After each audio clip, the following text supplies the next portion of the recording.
시청자 여러분 안녕하십니까. 굿모닝 인포맥스 경제연풍 시작합니다. 자, 오늘은 기자의 시각으로 본 상반기 은행업종 주가 흐름과 이슈들을 파헤쳐보는 시간으로 준비를 했습니다. 금융업종 애널리스트급 분석력을 보유한 연합인포맥스 정책금융부 이수용 기자 나왔습니다. 안녕하세요. 안녕하십니까. 우리 기자들은 이 시간 굉장히 바쁜데, 그죠? 그렇죠. 보통 아침에 마감을 하기 때문에. 그렇죠. 마감하고 이제 쏟아낼 준비를 해야 되는데 일찍 나와줘서 고맙습니다. 그래도 우리 시청자들에게 네네. 은행업종 얘기를 좀 해야 돼요. 네, 알겠습니다. 워낙에 이제 상반기에 여러 이슈들도 있었고 사건들도 있었고 정리가 좀 필요합니다. 먼저 이 카카오뱅크 얘기 안 할 수가 없는데요. 네네. 그룹 총수 김범수 위원장이 사법당국 조사를 받고 있죠. 네네, 맞습니다. 이런 가운데 뒤숭숭한데 근데도 카카오뱅크는 올해 2분기에 사상 최대 분기 실적 냈어요. 그죠? 네네, 맞습니다. 보니까 수수료 플랫폼 사업도 뭐 잘 성장을 했고 투자금융 자산 수익도 굉장히 좋았고 여러 가지 장사도 잘하고 있는데 어제 컨퍼런스 콜 했죠? 네네, 맞습니다. 어제 카카오뱅크에서 2분기 이제 상반기 포함해서 실적 발표를 진행했는데요. 예. 이제 상반기 기준 순이익이 2,314억 원, 그러니까 전년 동기 대비 25.9% 증가한 수준을 나타냈습니다. 이게 시장 전망치로는 한 2,200억 정도를 좀 봤었는데 이것보다 조금 더 높은 비트했네요. 수준으로 네. 예, 실적을 발표하게 됐습니다. 근데 이제 뭐 다른 은행들도 마찬가지겠지만 이게 카카오뱅크가 이번에 실적을 좀 잘 나타낼 수 있었던 게 이자이익 부분에서 이제 한 1조 1,800억 원 정도로 이제 전년 동기보다 24.8% 가량 좀 올랐습니다. 이게 뭐 전체적으로 보면은 지금 카카오뱅크의 그 수신, 그러니까 은행으로부터 이제 뭐 통장이나 이런 자금이 한 53조 4천억 원 정도 되고 예. 이제 여신 이제 저희 뭐 개인분들이나 뭐 기업분들이 대출을 해준 네네 그 금액이 한 42조 6천억 원 정도로 집계가 됐습니다. 근데 그 중에서 좀 눈여겨 보셔야 할 부분이 이제 수신 부분에서 이제 저원가성 예금이라고 하는 부분이 있는데요. 예.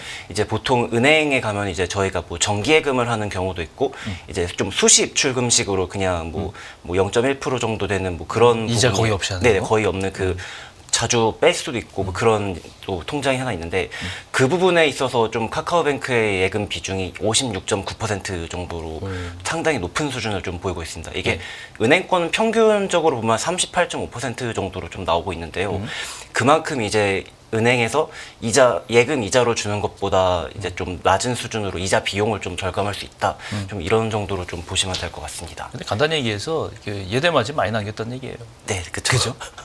기존 은행과 비슷한 사업 모델을 이어간다. 네. 저는 좀 그렇게 비판을 하고 싶은데 네. 카카오뱅크는 주가도 문제입니다. 상장할 때 3년 전에 주가 기억하세요? 9만 원 그렇죠. 중반대였어요. 네네. 제가 그 당시에 증권 쪽 담당을 하고 있어가지고 예. 한참 IPO 활발할 때 그 기대도 높았잖아요. 네, 지금 그때- 2만 1,000원대예요.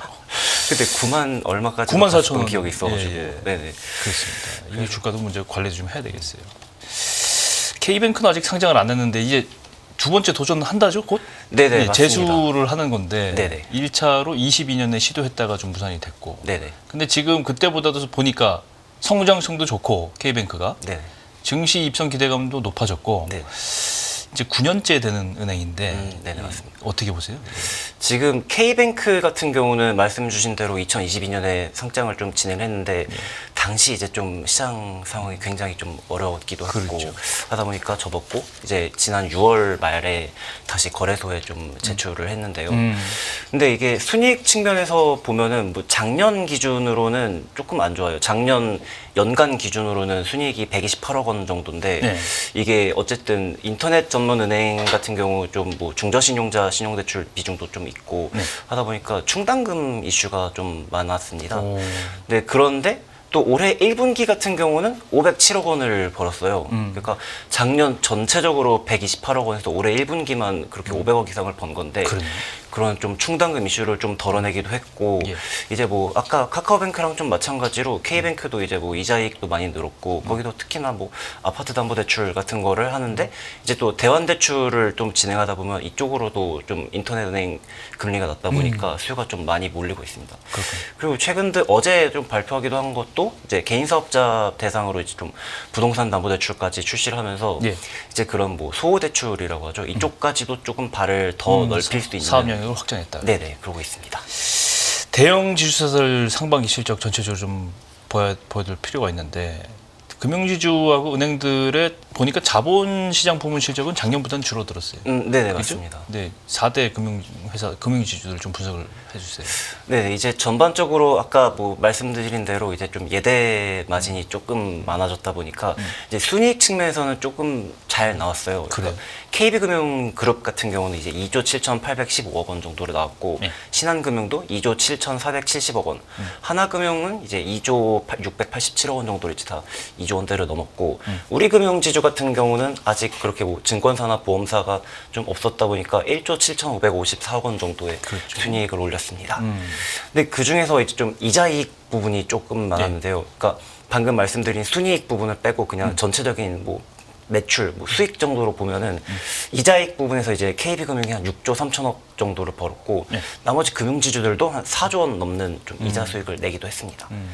근데 이게 배경이 된 게 이제 뭐 가계대출 같은 경우는 최근에 또 뭐 부동산 가격도 다시 좀 꿈틀하는 모습이기도 하고 이제 가계대출도 주택담보대출 위주로 조금 많이 늘어났고 그렇죠. 이제 작년 뭐 살펴보면은 뭐 이제 최근에 좀 금리가 높았다 보니까 기업들이 이제 회사채를 발행하는 대신에 기업 대출을 좀 많이 받게 돼요. 근데 그런 부분에 있어서도 이제 은행들이 기업 대출을 작년 말과 대비해서 한 40조 원 가까이 좀 늘어나는 모습을 보이면서 이제 그런 부분에서 좀 이자 수익이 많았다고 보시면 될 것 같습니다. 지방금융지주들은 좀 실적 깊이가 좀 엇갈린 것 같아요. 보니까 네네, 맞습니다. BNK나 JB금융지주는 전년 대비 좋아졌는데 네네. DGB금융지주는 이제 이 금융지주도 이제 부동산 PF 충당금 이슈가 좀 있나 봐요. 네네, 맞습니다. 네, 말씀 주신 대로 BNK 같은 경우는 이제 작년 동기 대비 해가지고 소폭 올랐고 예. JB금융도 소폭 올랐는데 이게 DGB금융은 좀 반토막이 났어요. 실적이 네, 1,500억 정도로 이제 반토막이 났는데 이제 대부분이 이제 그 부동산 PF 관련해서 좀 충당금을 쌓은 영향이 좀 컸습니다. 그러니까 최근에 금융당국에서 이제 PF 사업장에 대해서 이거 좀 다시 평가를 해봐라 이렇게 좀 은행이나 금융사들에게 좀 주문을 넣었고 그로 인해서 조금 PF를 원래 3단계로 구분하던 걸 이제 좀 4단계로 세분해서 구분을 했고 네. 이제 뭐 연체가 되거나 뭐 이런 사업장도 다시 평가를 하면서 그 부분에 대해서 충당금을 좀 많이 쌓은 게 DGB금융 영향이 좀 큽니다. 그 중에서 이제 좀 지금 IM증권으로 이름을 바꾸긴 했지만 하이투자증권 같은 경우가 그 자기 자본 대비 PX 익스포저가 이제 22년도 말에는 한 90%를 넘다가 올해 상반기 60%대까지 또 낮추긴 했는데 취약해졌군요. 네, 네. 아무래도 좀 부담이 좀 크긴 한 상태인 거죠. 그렇죠. 방금 말씀하셨던 은행들 이슈들은 여러 가지가 있는데 그 중에서 이 주택담보대출 이 얘기를 네. 뺄 수가 없어요. 이거 은행들이 이 대출 많이 할수록 사실은 전체적인 가계부채 증가세가 늘어나는 네네, 맞습니다. 굉장히 아이러니한 구조인데 자료를 보니까 이 KB, 신한, 하나우리, NH 5대 은행 가계대출 규모가 지난달에만 7조 넘게 증가했어요. 총 715조. 이게 문제는 증가폭이에요. 이게 한 39개월 만에 최대폭 월간으로 급격하게 부동산 시장 쪽에 대출이 늘어나고 있다. 이렇게 네, 봐야 되는 맞습니다. 거잖아요. 네네. 그러니까 이게 가계대출 규모가 그냥 한 달 만에 한 7조 원 정도 이렇게 좀 늘어났는데 예. 이게 뭐 제가 집계한 바로는 한 21년 4월 정도에 이제 9조 원대가 늘었다가 그 이후로 이제 한 39개월 정도 만에 최대치를 나타냈는데요. 근데 이게 뭐 아시다시피 지금 부동산 가격이 조금 이제 다시 올라오다 보니까 끔찍하니까. 제가 뭐 KB 부동산 뭐 이런 자료를 보면은 7월은 뭐 주간별로 계속 올랐더라고요. 근데 그런 상황에서 이제 집값 자체가 오르다 보니 이에 대한 대출 규모도 어쨌든 늘어날 수밖에 없고 그리고 특히나 이번에 그 스트레스 DSR 제도라고 해가지고 이제 정부 당국에서 좀 가계대출 살짝 좀 관리하자는 측면에서 조금 더 이제 스트레스 금리를 좀 주는 그런 정책을 했는데 그게 2단계 정책은 한 2달 정도 좀 연기를 했어요. 근데 그러다 보니까 이제 뭐 저 같은 경우도 이제 금리를 뭐 더 내야 할 것 같은데 이거를 좀 연기했다 싶으면은 그럼 좀 지금이라도 사야 하지 않을까 하는 불안 심리가 좀 작용을 했을 것 같기도 하고 근데 그런 식으로 좀 주택담보대출로 좀 가격이 그게 좀 많이 몰렸다고 보시면 될 것 같습니다. 그렇죠. 이제 은행들은 사실 그 다른 산업과 다른 게 규제 산업이기도 하지만 네네. 국민의 복리 후생과도 연관이 굉장히 밀접한. 네, 그래서 이제 맞습니다. 금융당국이 규제를 할 수 없는 규제 산업이잖아요, 사실. 네, 맞습니다. 그러니까 일이다 보니까 사실은 이거는 더 위험도가 커지기 전에 뭔가 옥죄여서 뭐 옥죄이란다기보다는 규제를 미리 좀 선방어를 좀 해야 되는 상황이잖아요. 네네, 그죠? 맞습니다. 주택담보대출 무리하게 늘어나다 보면 만약에 부동산 시장이 갑자기 좀 직격탄을 만들고 이게 외생 변수들이 굉장히 많아요. 부동산 시장은. 네네. 이게 맞게 되면 주택담보대출이 부실화되는 건 금방이고 네네. 그렇게 되면 은행들은 물론이고 개인들이 이 부담을 온전히 오롯이 떠나야 되는데. 네, 맞습니다. 근데 보면 은행들의 실적을 쭉 보면 사실은 이 뒤에 숨어 있는 걸 여러 가지 연구를 할 수가 있는 게 이게 이자 수익이 대부분 이 주택담보대출에서 많이 나오고 네네. 은행들은 이걸로 먹고 사는 성장세를 이어가는 거고 네네. 그만큼 이 국민들은 이자에 대한 부담은 계속 늘어나는 거고 네네. 이 위험도는 계속 증가하고 네네. 위험이 나오면 사실은 은행들도 은행이지만 개인들을 또 하고 그러면 결국 이런 구조가 좀 위험성이 있어갖고 그 은행들이 지금 가장 주가가 저평가돼 있다 이렇게 하잖아요. 네네. 10년이 가도 20년이 가도 주가는 제자리고 네네. 밸류업 체인 프로그램의 이게 핵심이란 말이에요. 은행들이. 네네, 그렇죠. 왜 도대체 주가는 안 오르고 있을까? 주주 환원도 안 되고 사업다각화도 안 되고 네네. 위험도는 계속 국민 후생을 담보로 해서 네. 이걸 계속 사업을 영위하고 이런 거란 말이죠. 막말로 하면. 네, 그렇죠.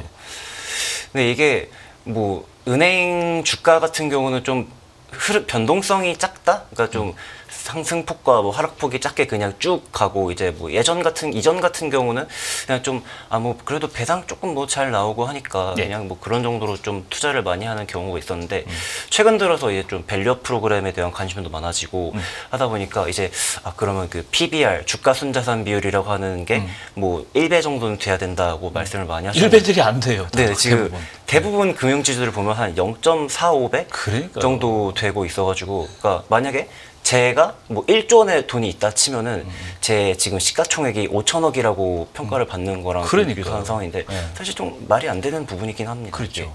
근데 그래서 최근에 금융지주들 보면은 뭐 이번에 상반기 실적 발표하면서 이제 밸류업 관련해서 우리 이렇게 하겠다고 제시한 부분들이 많이 있었는데, 근데 신한금융지주 같은 경우는 그 2027년까지 이제 주주 환원율을 50%까지 좀 맞추겠다.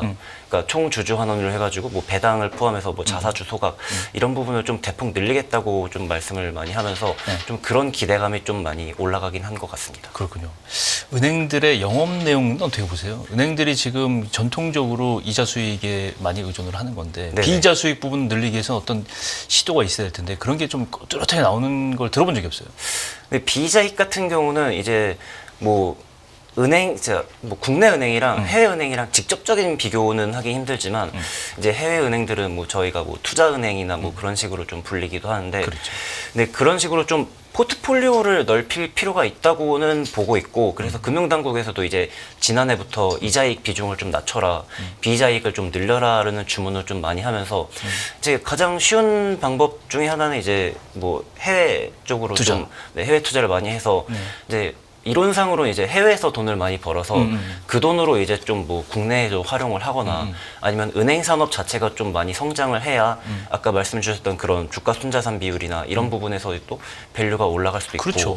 네, 그런 부분에서도 좀 포트폴리오를 확장할 필요도 있고, 그리고 이제 뭐 비이자익 관련해서도 이제 뭐 상품을 좀 다양하게 해가지고 어쨌든 은행도 뭐 딱 이제 우리 국민들과 관련이 있는 자산과 관련이 있다 보니까 이제 총체적으로 좀 자산 관리 모델로 좀 가는 게 낫지 않냐, 그렇죠. 이런 연구도 좀 많이 진행이 되고 있는 걸로 알고 있습니다. 대출 내주고 이자 수익 받는 것보다 사실은 네네. 국내 전체적인 자산관리 업종으로 빨리 탈바꿈을 하는 게 은행의 네. 미래를 뭔가 보존할 수 있는 네네. 그런 길이지 않 그런 얘기를 전문가들 많이 하세요, 그죠? 네네, 그렇죠. 실제 이제 그 실천 방법과 자세한 전략들이 문제지 이제. 네네, 그렇죠. 그렇죠. 이제 은행에서도 고민을 많이 하는 걸로 좀 알고 있긴 합니다. 다시 좀 들어가서 이 하반기 리스크 요인이 될 텐데 네네. 지금 며칠 전만 해도 지금 주가가 뭐 출렁이고 네네.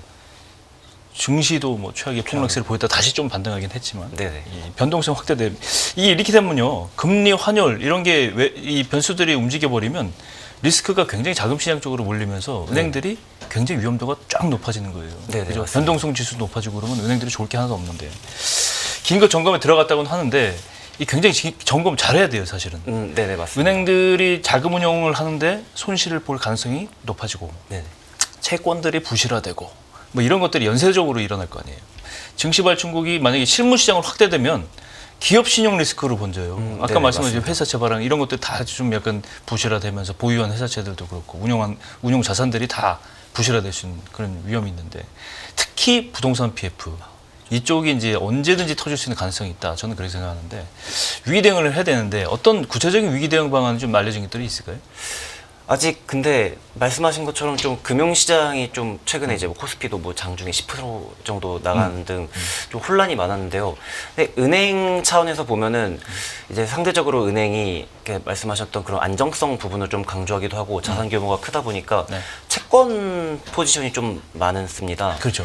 그러니까 이제 운영을 해야 되니까. 네네. 근데 그걸 좀 반대로 생각을 해보면은 최근에 이제 또 증시가 폭락하면서 안전자산인 채권 쪽으로 또 자금이 몰렸고 그래서 그렇죠. 뭐 금리가 살짝 좀 많이 낮아지긴 했었는데 그러다 보면 은행이 가진 채권의 평가이익은 늘어나요.